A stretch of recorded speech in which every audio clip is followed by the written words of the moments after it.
The HOA president's kid stole my car out of my locked garage at 1:14 in the morning, took it on a 100-mile-an-hour joyride with a police helicopter over him, and then crashed it into the park at the end of my street on live local news. And somehow his mom tried to tell the cops it was my fault because my car was too aggressive for a residential neighborhood. I looked straight at the officer and said, "I'm pressing full charges, grand theft auto felony, evading reckless driving. Everything that applies. So before you say I'm cold, listen to the whole story, and then you tell me if I was wrong." You know what I mean? My name's Evan Carter. I live in Maple Ridge Estates out in Riverside County, which sounds fancy. But it's just one of those HOAs where every house is beige, the grass is cloned, and the board thinks they're running a gated country club instead of a street, with Amazon packages on porches, and my Saturdays are simple. Coffee garage door, up sun. Coming in low across the driveway, me detailing my black Dodge Charger SRT like it's a living thing.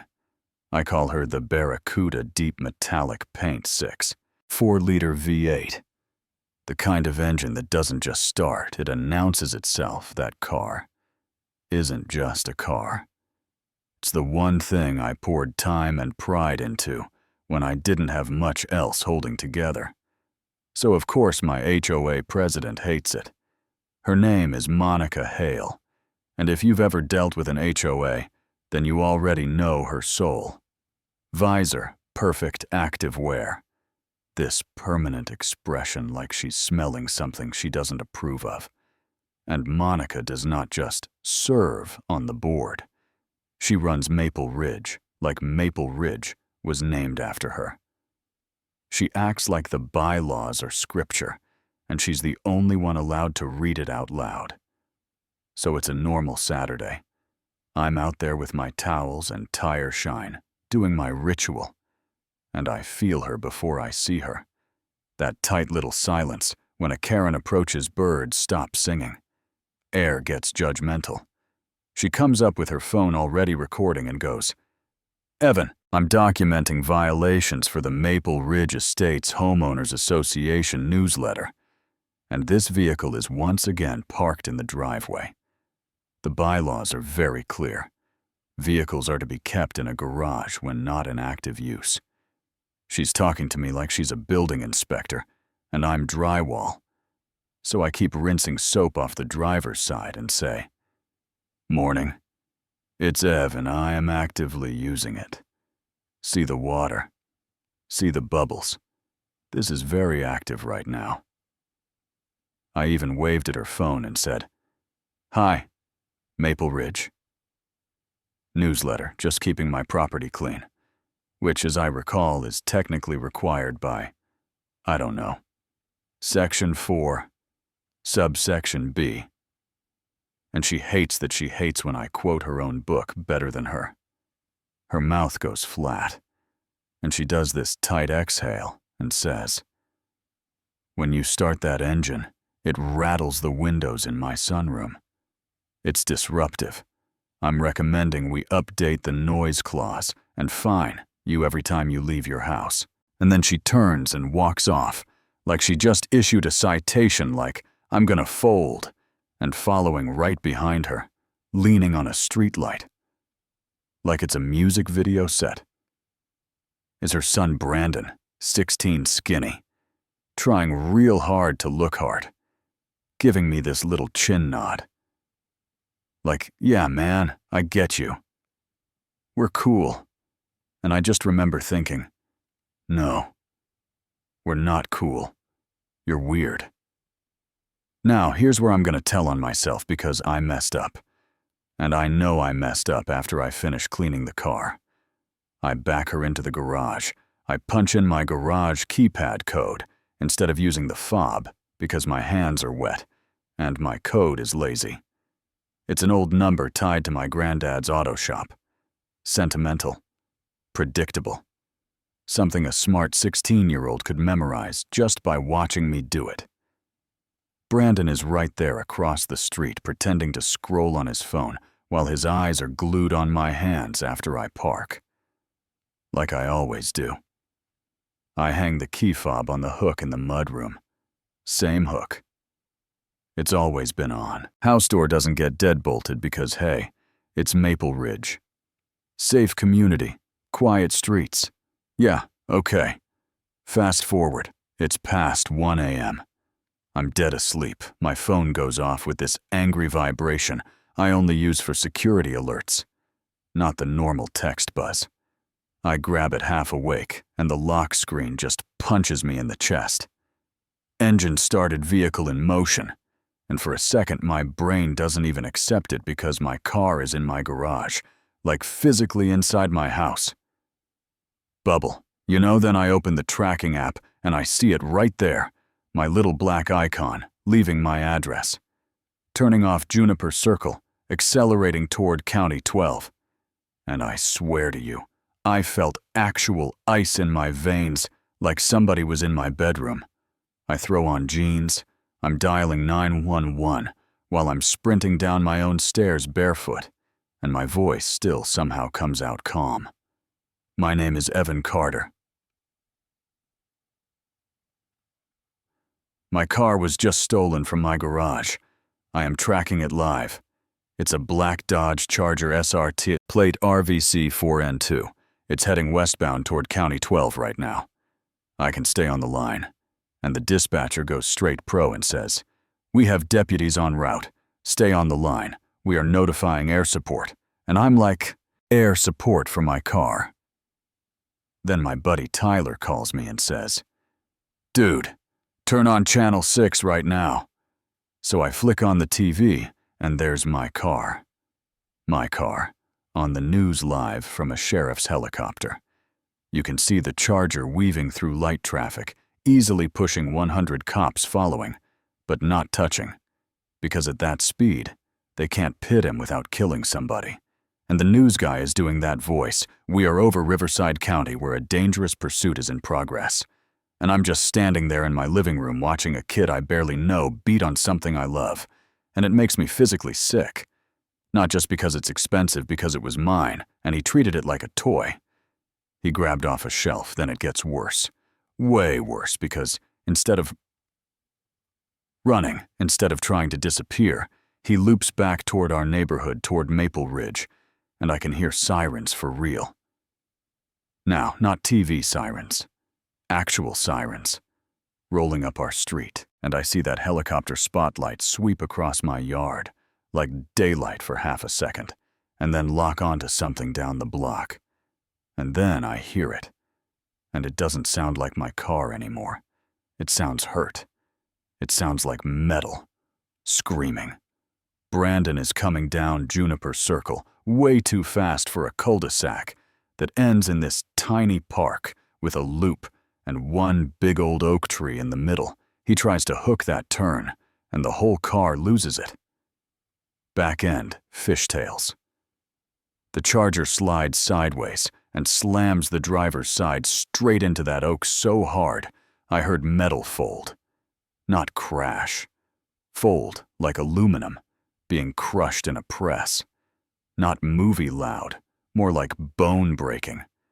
And the whole street goes dead silent. In that weird way. Right after violence, deputies roll up doors, fly open. They're yelling commands. Weapons out.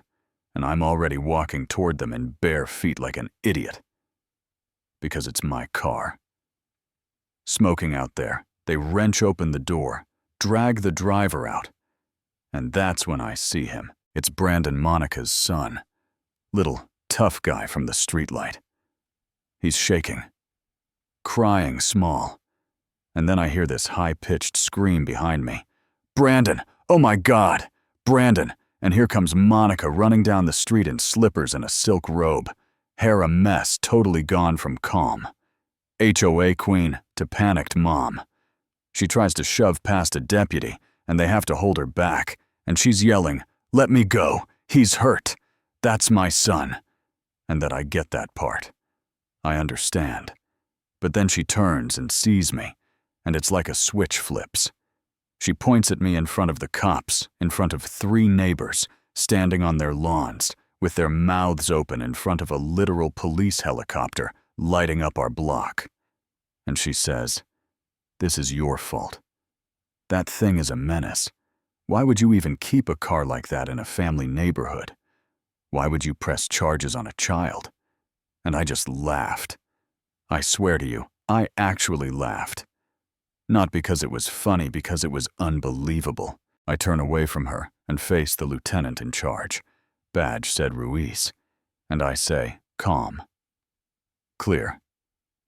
"Ma'am, my car was stolen from my locked garage, driven at felony speed through 2 counties and wrecked on my street. I'm pressing full charges, grand theft, auto felony, evading, reckless driving." Monica gasps like I'm stabbing her. "You can't. He's a minor. He was scared." I look her dead in the face and I go, "He made choices." And that was the second the whole balance flipped, because up until then, I was trying to keep some kind of peace in the neighborhood. After that, I stopped being nice. Next morning, I pulled receipts. I pulled my doorbell DM footage. Timestamp. 1:09 a.m. It shows Brandon creeping up my driveway in a hoodie, punching in my garage code like he'd practiced it. You can literally hear the keypad beeps and watch my garage door roll up. So there goes his little story he told deputies about. I panicked and just jumped in a car that was already running because older guys were chasing me. And then I pulled the other piece, which honestly felt like something out of a TV show. One of the teenagers from that birthday party up the street had posted a group selfie, and in the background of that picture is my kitchen, my ugly rooster wallpaper, my mudroom door, and Brandon standing there, like he lives there, wearing a neon party wristband. And right next to him on the wall is the hook, where I always leave my keys. So now I've got proof he was in my house earlier that night. Saw where I hung the fob, watched me type the code. Planned it, not panicked, planned. I took all that down to the sheriff's office, handed it to Lieutenant Ruiz, like it was evidence in court, and said, "Exhibit A, Exhibit B." And from that point on, Monica couldn't spin it. She tried. Little anonymous HOA complaints about my lawn being excessively vivid in a way that may create visual strain for surrounding residents. Yeah, that happened, but she couldn't fix it. Her son pled guilty. Not some parking ticket either. I'm talking felony vehicle. Theft, felony, evading, reckless driving. Judge suspended his license until he's 21. Put him on probation, ordered restitution, which means Monica and her husband had to write a real check to help cover my totaled charger. And the judge also gave him 200 hours of community service, specifically at Juniper Park, the same little dead-end park where he wrapped my car around that oak tree. So now, every Saturday, I walk down there with my coffee, and there's Brandon, in an orange vest weeding around the scar in the bark, where he hit sweating in front of the whole neighborhood. The first time I walked up, he wouldn't even look at me. I held out a cold bottle of water, and he muttered, "I'm sorry." And I told him quiet, not yelling, "No, you're sorry you got caught. What you need to understand is you didn't just steal a car. You brought cops and a helicopter into a sleeping neighborhood. You could have killed somebody backing out with their kid in the car seat. This is not a prank." And I left it there. And Monica now, Miss Power of Maple Ridge. Miss, I'll fine you every time you leave your driveway. She won't even meet my eyes when she gets her mail. She went from marching up filming me to hiding behind her blinds. Because here's the truth. Her power was never the bylaws. Her power was image. And once the whole street watched her son. Pulled out of my wrecked car at 1:30 in the morning on Channel 6, with a sheriff's chopper lighting up her perfect cul-de-sac. That image was gone. Couple weeks later, my replacement Charger shows up on a flatbed, Same black paint, same rumble, same attitude. I sign for her. Sit in the driver's seat for a second, just breathing. And then I idle slow down Juniper Circle at 15 miles an hour, exactly the posted limit past Monica's house. Her blinds twitch, and I give this slow, friendly wave. Like any other neighbor on any other day. She doesn't wave back. And honestly, I didn't need her to. So let me ask you, and I want you to be real with me. In the comments, was I too harsh for pressing felony charges on a 16-year-old? Or was I right? Not to let HOA politics and money bury it, because his mom thinks she's important. Do people like Monica protect their kids? Or do they just teach them? Nothing has consequences, and everyone else will eat the damage. Tell me where you're watching from and what you would have done. Because Maple Ridge is not special. This happens everywhere. This happens